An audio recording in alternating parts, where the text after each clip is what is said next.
가장 밀접한 2030 세대를 위해서 저희가 한번 그런 라이프 스타일 트렌드를 살펴보고 그거를 이용해서 큰 마케팅 방향성을 잡고 거기 그 프린서플에 따라서 실제 아이디어를 어떻게 도출해 나왔는지 그런 일련의 결과물을 보여주려고 해요. 그래서 맨 처음에 시작하는 게 우리 데스크 리서치죠. 인터넷 뒤지기 시작해요. 그런데요, 데스크 리서치의 기본적인 목적은요, 이런 배경을 만드는 거예요. 배경을 만드는 게 데스크 리서치의 목적입니다. 결코 작업을 들어가기 위해서 바로 시작하는 게 데스크 리서치가 아니에요. 과정은 이래요. 데스크 리서치를 하고 필드워크를 하고 인사이트를 뽑고 디렉션과 니즈를 발굴하고 이 아이디어들을 발굴하고 근데 이거는요 명목적인 플로우예요. 실질적으로 어떤 과정이 이 안에 숨어 있냐면 첫 번째는 맥락과 대상을 이해하는 게 우선이에요. 여기는 안 나와 있죠. 두 번째는 니즈를 발굴합니다. 세 번째는 대상을 재정의하고요. 그 다음에 인사이트를 도출하죠. 그 다음에 디렉션을 설정하고 그 다음에 아이디어를 발굴합니다. 이게 실질적인 플로우예요. 맨 처음에는 무슨 단어가 뜨죠? 컨텍스트라는 게 뜹니다. 컨텍스트를 먼저 읽어요. 그 다음에 2030이 과연 누구냐? 이게 뭐겠어요? 대상을 재정의합니다. 그 다음에 그것을 바탕으로 인사이트를 뽑게 됩니다. 첫 번째 무슨 카테고리가 있죠? 백그라운드라고 있어요. 그쵸? 백그라운드가 있고 그 밑에 컨텍스트라는 단어가 눈에 띕니다. 백그라운드와 컨텍스트를 바탕으로 그 밑에 마이크로 컨텍스트를 뽑게 됩니다. 얘네들이 바로 뒤에 나올 인사이트를 풍성하게 만들어줄 아이들이에요. 이제 밑에 보면 그 작은 노란색 박스 밑에 보면 작은 아이들이 있죠. 그 아이들이 바로 재료들이에요. 왜 이게 이렇게 나왔는지 그 옆단이 바로 인사이트예요. 4개가 있죠. 그쵸? 이 수많은 정보들을 합쳐서 그 밑단의 이야기를 찾아보니 이렇게 크게 4가지로 가져갈 수 있더라. 이렇게 뽑아간 게 바로 여기서 보여지는 4개의 인사이트입니다. 그래서 백그라운드 여러 개가 있어요. 거기 표에 보면은 한 6가지가 있는데요. 6개를 그래서 정의를 한 거예요. 차이점을 기반으로. 이전 세대와 2030의 차이가 과연 어디서부터 시작하는가.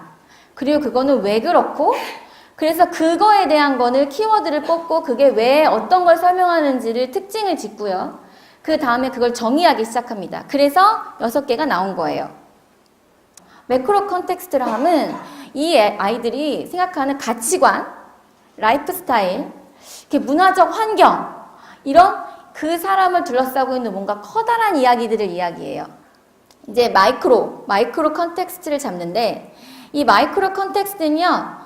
백그라운드와 매크로 컨텍스트가 합쳐져서 나오는 것들이에요. 이거는요. 지금 보고 있으면 내가 계속 이야기하고 있는 거의 강조는 뭔지 알아요? 백그라운드와 매크로 컨텍스트와 마이크로 컨텍스트는 다 이어져 있습니다. 절대 따로따로 떨어진 미시한 관계가 아니에요. 백그라운드 봅시다. 자, 첫 번째는 뭐냐면 정보예요. 정보의 습득이 패럴하지 않게 일어난다는 거예요. 무슨 얘기냐면 굉장히 정보를 얻기 쉽고 그 정보에 접근하기도 쉽고 다양한 소스에서 정보가 나온다는 얘기예요. 사실 이 세대의 특징은 정보죠. 그쵸? 그거는 익히 알고 있을 거예요. 자, 근데 이 정보의 특징이 그거를 갖고 가는 특징이 이제 중앙에서 한 군데서 퍼뜨리는 일방적인 정보가 아니라 끊임없이 작은 데서 정말 막 굴러다니는 정보들이 너무 많아서 그것들을 손쉽게 선택적으로 취득할 수 있다는 게 바텀업 인포메이션이에요. 그 다음에 이제 마크로를 보면 이 사람들의 그 특징을 보니까 뭐든 빨리 잘 시작해요. 그래서 first adopter죠. 제가 그랬어요. 이것들은 다 뭐라고? 하나로 이어져 있는 스토리가 돼야 돼요. 떨어지면 안 돼. 이제 뭐라죠? 마이크로를 묶어서. 디지털 월드에 있는 건 확실한데 그 안에서 라이프를 살아가는 친구들이란 뜻으로 My Digital Life라고 이름을 지었어요. 그래서 그 다음이 뭐죠? 니즈를 발굴하고 그 다음 뭐지? 대상을 재정의합니다.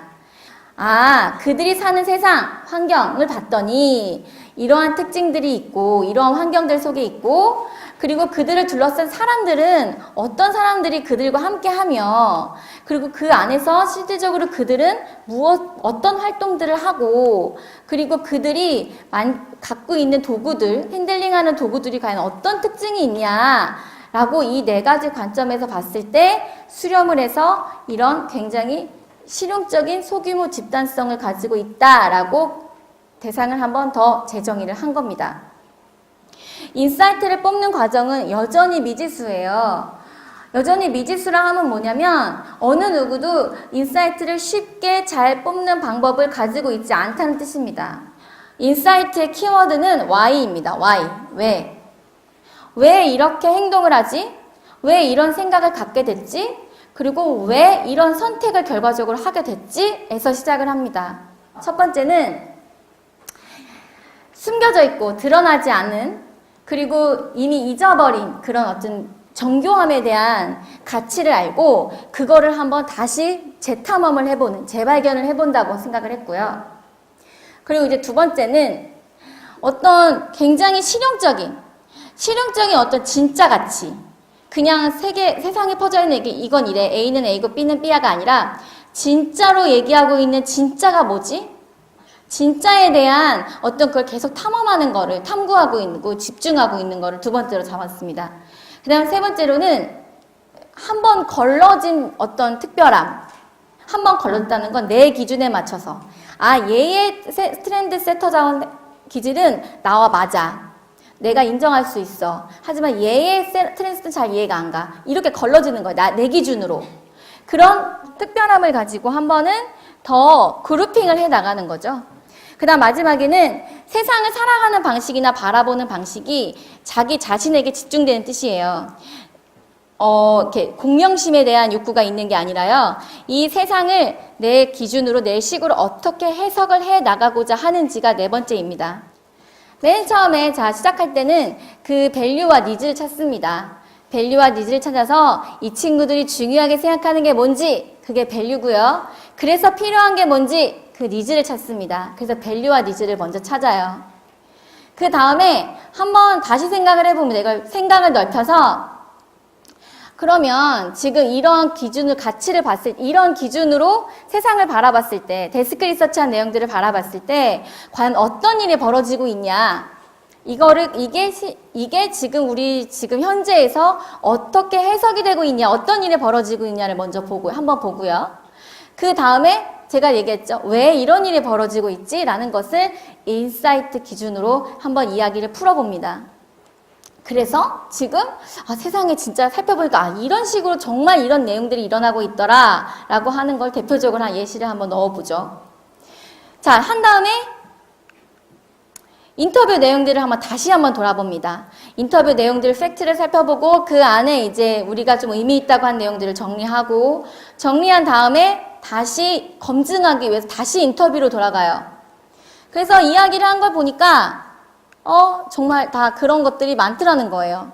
그런 내용들이 정말 있어. 우리가 생각한 게 맞았어. 그러고 나서 이런 단어들을 만드는 거죠. 이런 구문을 만드는 겁니다. 그렇게 해서 아까 말한 네 가지 인사이트가 오센틱 내용, 그쵸? 그 다음에 익스클루시비티 내용이 나오고요. 그 다음에 위빙 내용이 나오게 되죠. 자, 여기까지가 제가 먼저 설명하고 싶은 그런 것들이었어요. 이 뒤는 이제 활용안이니까 짧게 끝날 건데 내용들을 보면 제가 이야기한 것들을 잘 생각해보면 몇 가지 단어들이 계속 반복되어 쓰였어요. 그쵸? 관점과 시각이란 단어가 쓰였고요. 그 다음에 맥락이란 말이 많이 쓰였어요. 그쵸? 그 다음에 흐름이란 이야기가 많이 쓰이고요.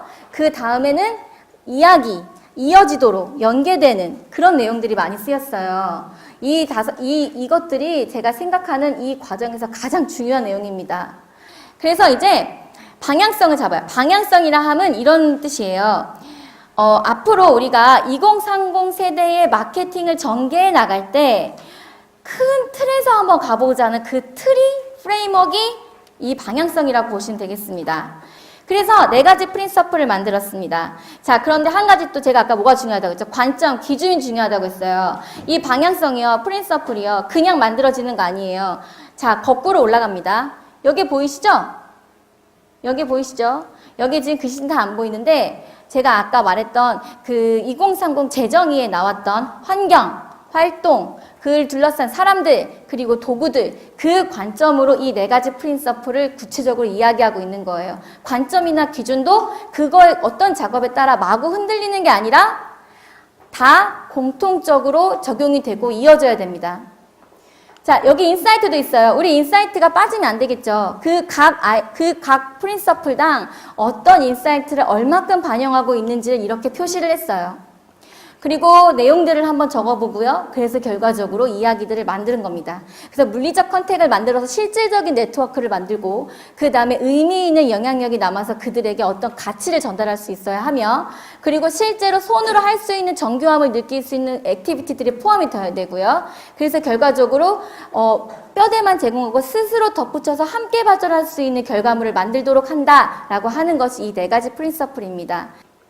그래서 이 네 가지 프린서플로 이제 아이디어를 만들어요. 현대 메이커 스페이스라고 만들었어요. 직접 만들 수 있는 공간, 어떤 그런 공간들을 만들어주자. 그래서 그림 보면은 막 뚱땅뚱땅 할 수 있는 룸들이 되게 많죠? 이런 공간. 이건 실제로 구현이 됐어요. 구현이 되고 있어요. GLC 일산 복합거점이 생기거든요. 거기 컨셉이 이런 식인 거예요. 네.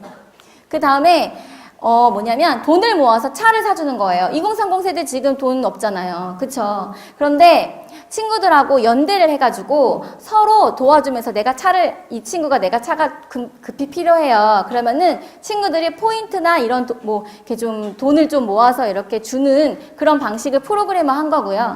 그 다음에 이제 로드트립은 뭐냐면 돌아다니면서 포인트를 주고 그것들을 한번 현대자동차 차를 타고 한번 이동을 해보자. 그럼 차를 이용하는 경험과 그리고 이런 어떤 지역적인 어떤 것도 같이 살릴 수 있고 또 그런 과정들을 공유함으로써 내용들을 함께 할 수 있다.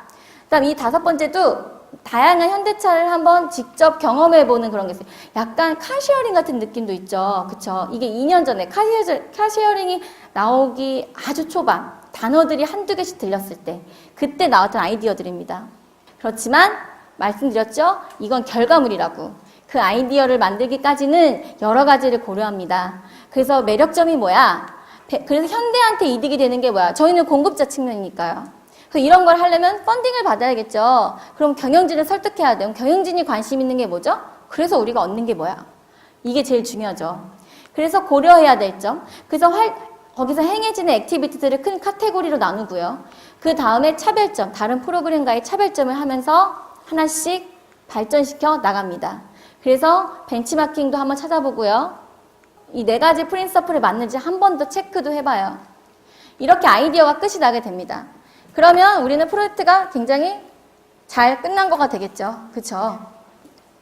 이로써 저의 이야기를 마치고요. 그 다음 액티비티들을 하실 때 많은 생각을 하시면서 하길 바랄게요. 제 얘기가 하나의 단어, 두 개의 단어만이라도 기억에 남았으면 좋겠습니다.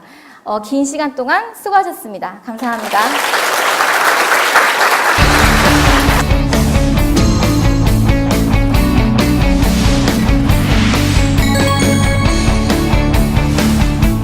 저희는 이렇게 트렌드 인사이트를 발굴하는 일을 첫 번째 메인 저희 분야로 연구 분야로 생각하고 있고요. 그래서 오늘 설명드린 내용은 아마 우리 이 앞쪽에서 저희 그 연구소에서 연구를 실제로 진행했던 사례들을 여러분한테 소개를 해드리면서 트렌드는 어떻게 바라봐야 되는지를 좀 힌트를 드릴 것 같고요.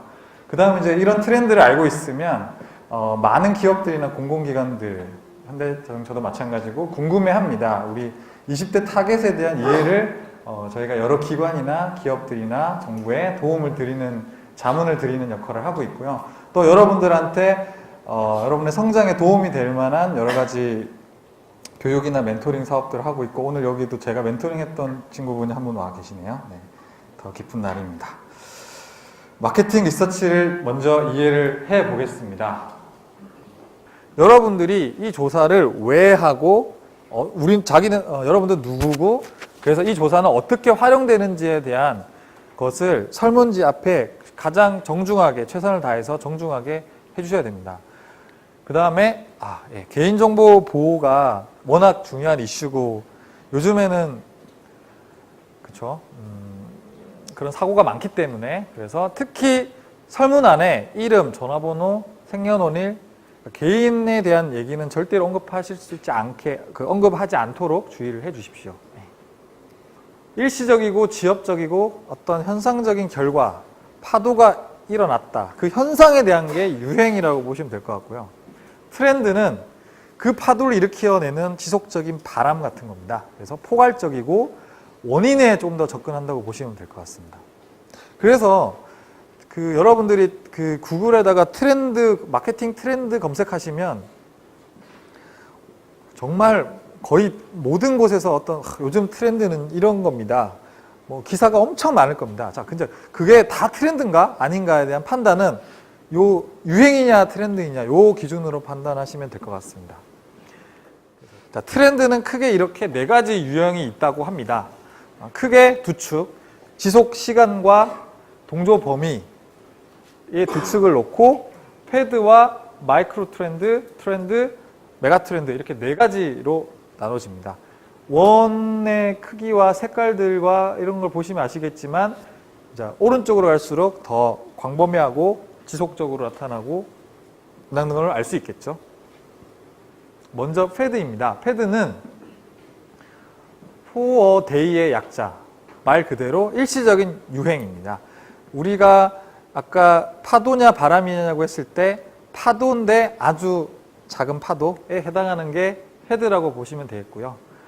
시간이 짧고 대부분 1년 이내로 짧게 지속되는 변화라고 정의하는데 특히 20대 여러분들의 트렌드 그리고 요즘에 워낙 이게 빨리 변하고 있기 때문에 저 주기는 훨씬 더 짧게 보셔도 될 것 같습니다. 그래서 뭐 한 2-3달 만에 유행했다 사라지는 것들도 있고요. 그래서 3-6개월 정도까지도 있기 때문에 판단하시면 될 것 같고 패드에 대한 판단은 이것이 다른 영역에 전파가 될 수 있을 거냐 안 될 거냐 되고 있냐 안 되느냐에 대한 판단을 한번 해보시면 아마 쉽게 구분이 되실 겁니다.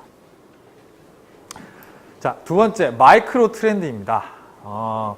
어떤 열정적인 집단이 소수가 형성이 됐다는 거가 패드와 조금 차이가 있을 것 같습니다. 패드는 일시적으로 반짝였다 너도 나도 괜찮아 재밌어 좋아 너 해봤어 뭐 이랬는데 열정적인 집단이 생겼냐 안 생겼느냐를 가지고 판단할 수 있을 것 같고요.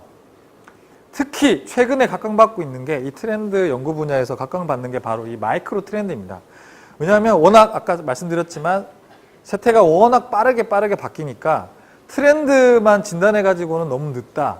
또한 시장이 너무나 고도화되어 있고 마케팅 기술들이 전략들이 쏟아져 나오는 컨텐츠들의 수준이 너무 높기 때문에 고객들이 새롭게 요구하는 것들은 이렇게 조금 더 트렌드보다는 마이크로한 것들을 좋아한다고 합니다. 그래서 많은 기업들이 현재 많이 찾고 있고 관심을 크게 가지는 분야가 바로 이 마이크로 트렌드이고요. 특히 마이크로 트렌드 연구는 20대들이 가장 잘하는 것 같습니다.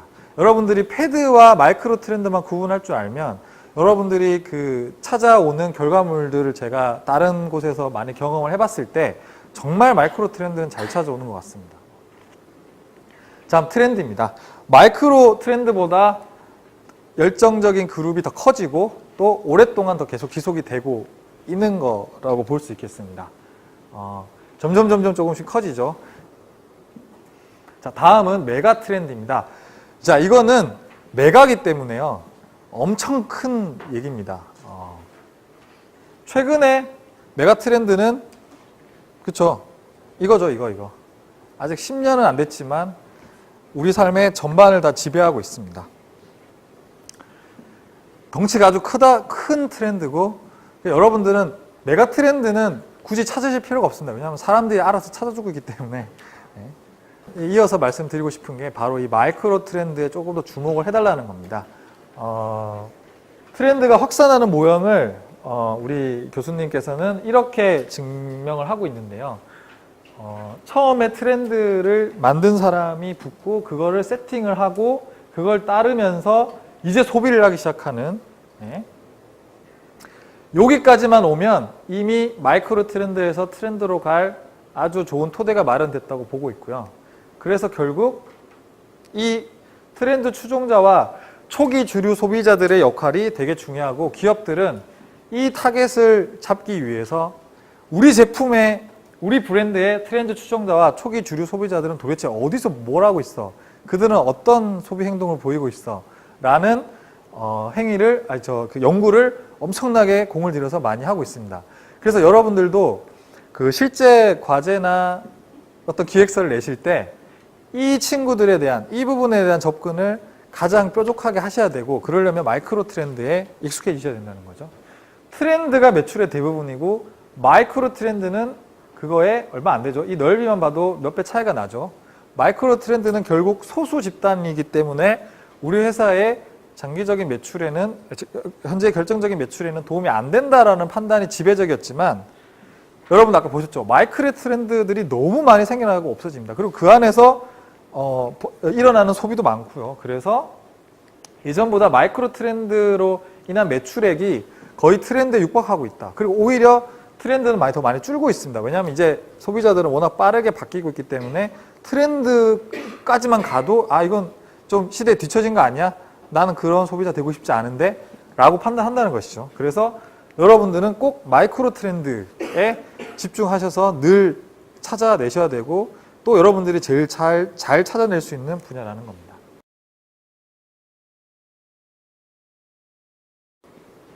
저희가 트렌드 키워드를 관찰하기 위해서 제일 모태가 되는 그룹은 아까 제가 델파이 전문가 토의를 한다고 그랬죠.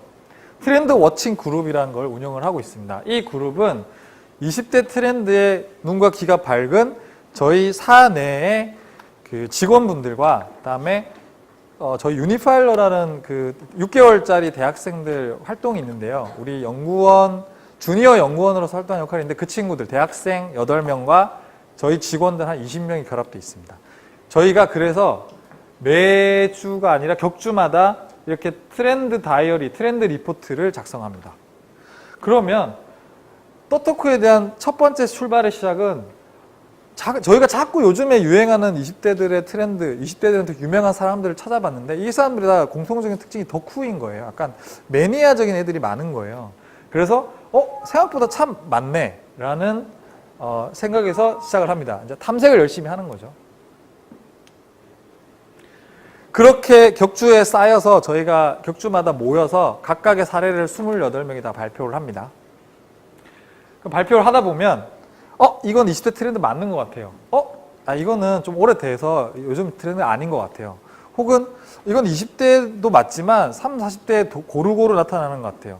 혹은 이거는 10대에게만 일어나는 일인 것 같아요. 라고 그 탐색한 트렌드 리포트 사례들 중에 추출을 해내기 시작을 합니다. 그리고 조금 더 정지하기 시작한 거죠. 덕후들이 뭔가 움직이고 있는데 조금 더 다양한 분야의 덕후들도 많아졌다까지 정리를 합니다. 세계사를 보면서 그 생각을 했습니다. 그리고 저희가 한 달 반에서 2달 정도마다 그러면 격주에 28개씩 쌓이면은 그게 한 몇백 개 되겠죠? 한 300개 됩니다. 거기에 있는 것들을 가지고 다시 재검증을 하기 시작합니다. 그래서 이때 3단계 정도의 판단이 됩니다. 우리 이번에 덕후 가지고는 꼭 키워드 한번 가야 되겠다. 라는 판단을 하게 되고요. 그리고 저희가 한번 모여서 끝장 토의를 합니다. 다음 반기 트렌드 키워드를 예측하는 토의를 하면서 덕후는 확실한 것 같습니다. 라는 근데 덕후의 어떤 특징을 우리가 트렌드로 제시해야 돼? 떳떳해졌다. 뭔가 덕후가 숨지 않으려고 하고 공개하려고 하고 이런 오픈 공유하려고 하는 특성이 있구나 라는 개념에 대한 정의를 하기 시작합니다. 정리까지 된 거는 그냥 덕후들에 관한 사례가 막 이렇게 모여 있다면 이제 그거에 대한 공통적인 특징을 뽑아내는 게 바로 이 4단계라고 할 수 있겠죠. 그리고 다시 한 번 더 그렇게 뽑아낸 내용을 한 번 더 검증합니다. 이제 지금까지는 이때까지의 좀 최근에 유행했던 사례를 가지고 얘기를 했다면 요 검증하기 단계에서는 우리가 지금 한 4달 정도 고생해가지고 덕후가 떳떳해지는 거라는 트렌드를 아마 이렇게 예측을 했는데 이게 과연 실제로 각 사회 영역에서 사회 문화 전반적으로 어떻게 진짜 이게 유행을 할까라는 데 대한 고민을 계속합니다. 물론 요즘 트렌드를 가지고 계속 2주마다 들여다봤던 사람들이기 때문에 가장 트렌드에 밝으신 분들이고 그분들이 판단을 했을 때 이거는 유행이 될 것 같아요, 안 될 것 같아요 라는 얘기를 합니다. 아까 제가 상반기 트렌드로 5개, 하반기 트렌드 5개, 근데 이 검증하기 전까지 단계에서 대략 한 6, 7, 8개 정도 나옵니다. 트렌드가. 근데 그 중에 3, 40% 정도는 떨어져 나갑니다. 왜냐하면 이게 우리가 합리적으로 예측을 해봤을 때 이거는 유행 안 할 것 같아 라는 판단이 많이 들기 때문에, 보수적으로 생각했을 때. 그리고 이제 최종적으로 키워드를 여러분들 20대들의 조금 유행하는 신조어나 이런 걸 좀 톤의 매너를 묻혀서 이렇게 네이밍까지 하게 되는 것이 저희의 1년의 과정입니다.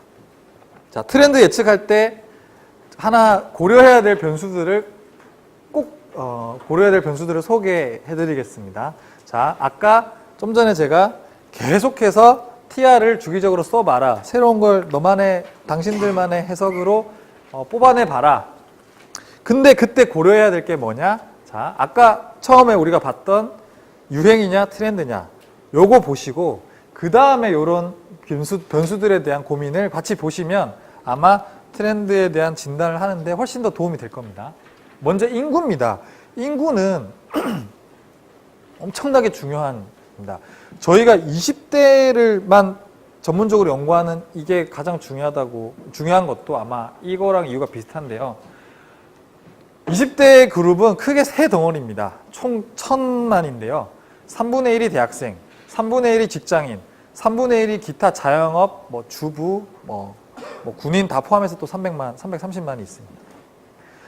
20대만 놓고 트렌드를 보다가 이게 20대 트렌드인데 전반적인 트렌드는 아니다. 기다에 대한 판단은 결국 인구 가지고 하는 겁니다.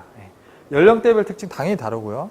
또 노령화, 도시화에 따라서 노령화도 트렌드에 엄청난 영향을 미치고 도시화도 마찬가지입니다. 그리고 유동인구가 많은 지역과 적은 지역, 유동인구가 얼마나 생겨나는지에 대한 현상들도 여러분들이 트렌드를 보실 때 파악하셔야 됩니다. 강남역에서만 일어나는 트렌드가 있을까요? 있습니다, 분명히. 지역적, 지리적, 그다음에 거기에 모여있는 인구들의 특성이 우리 서울 도심에서 다른 지역과는 완전히 강남역은 차별되죠. 왜냐하면 수도권 교통의 요지이기도 하고 또 술집 먹자 골목도 있고 유흥가도 있고 또 패션 브랜드들도 많고 그렇게 복합적인 성격에 나타나는 그 지역만의 특징이 다른 데도 또 나타날 수 있을 거냐. 예를 들자면 왕십리에도 나타날 수 있을 거냐. 신촌에도 나타날 수 있을 거냐. 유동인구의 특징에 따라서 어떤 사람들이 모이냐에 따라서 달라지는 겁니다. 인구 이동, 인구 구성 분포, 인구 중함추이 이거는 아주 기본적인 얘기고요. 두 번째 경기입니다. 경기. 호황이냐 불황이냐에 따른 트렌드 해석은 조금 달라질 수 있습니다. 미니스커트가 유행하는 때는 불황일 때 미니스커트가 유행한다는 얘기 들어보셨죠? 립스틱도 마찬가지고요. 뭔가 불황일 때는 정신적으로 좀 그 미래에 대한 불안감을 때문에 그것을 해소할 수 있는 조금 더 자극적인 걸 원한다. 그래서 매운 것도 유행한다는 게 똑같은 얘기고요. 미니스커트가 왜 유행하지? 내년도 패션 트렌드라서. 이렇게 해석하면 경기를 해석하지 않고는 그렇게밖에 해석할 수 없는데 그런 것들을 해달라. 경기가 자꾸 위축되고 경제가 어렵다는 얘기 많이 듣잖아요. 그래서 명품 소비가 실제로 감소하고 있고 앞으로 더 감소할 거라고 예측하고 있습니다. 근데 그래서 모든 럭셔리 고급 브랜드들, 고가 전략을 취하고 있는 브랜드들이 다 망할 거냐? 바르다 김선생 같은 경우에는 또 김밥이 그렇게 비싼데 많이 사 먹잖아요. 또 인기를 얻는 것도. 그래서 경기를 가지고 어떻게 봐야 될지. 그래서 호경기 때는 효용 가치를 중심으로 좀 판단을 하고 불경기 때는 효율성을 가지고 소비자들이 판단을 하더라. 그에 따른 트렌드가 바뀌더라 하는 것들 좀 같이 유념을 해주셔야 됩니다. 기술입니다. 자, 기술에 의한 삶의 변화에 초점을 좀 맞추셔야 되는데요. 제일 대표적인 예가 바로 소셜미디어의 영향력입니다. 엘르라는 잡지가 저희가 소셜미디어가 등장하기 이전에는 거의 최신 패션 트렌드를 소개해주는 유일한 잡지였죠. 그래서 Elle 잡지에 소개되는 핏, 그 다음에 새로운 패턴, 뭐 디자인, 컨셉 등을 이제 소위 이제 트렌드 세터들이 막 따라하려고 하는 게 일반적인 현상이었습니다. 근데 인스타그램이 등장하고 나서 소셜하게 사진을 편하게 공유할 수 있는 기술이 등장하고 나서 패션에 대한 트렌드가 어떻게 바뀐 것 같아요? 그쵸? 인스타에 올렸을 때 예쁜 것들이 인기를 얻기 시작하죠. 여러분들 맛집 갈 때 이쁘게 잘 나오는데 또 가서 찍고 싶어 하잖아요. 그쵸? 옷도 마찬가지고. 그래서 패션 업계에 있는 분들의 그 브랜드들의 인스타 활용이 더 많아지고 있는 이유기도 합니다. 또한 여러분들이 제품을 선택하는 중요한 의사결정의 과정에서 지인들한테 추천받느냐, 블로그 커뮤니티에서 추천받느냐, 이 두 싸움이 되게 그 소비재를 판매하고 있는 회사들의 엄청난 고민거리였습니다. 당신 화장품 살 때 지인한테 추천 많이 받아요? 블로그 커뮤니티를 더 많이 신뢰해요? 블로그. 자, SNS가 등장하면서 이 두 개가 합쳐지게 됩니다. 자, 지인이냐 블로그, 인터넷이냐인데 블로그에서 물론 이제 검증된 자료들이 있고 공식적으로 잘 설명이 다 돼 있지만 그래도 나를 제일 잘 아는 지인이 나한테 이런 거 잘 추천해 주지.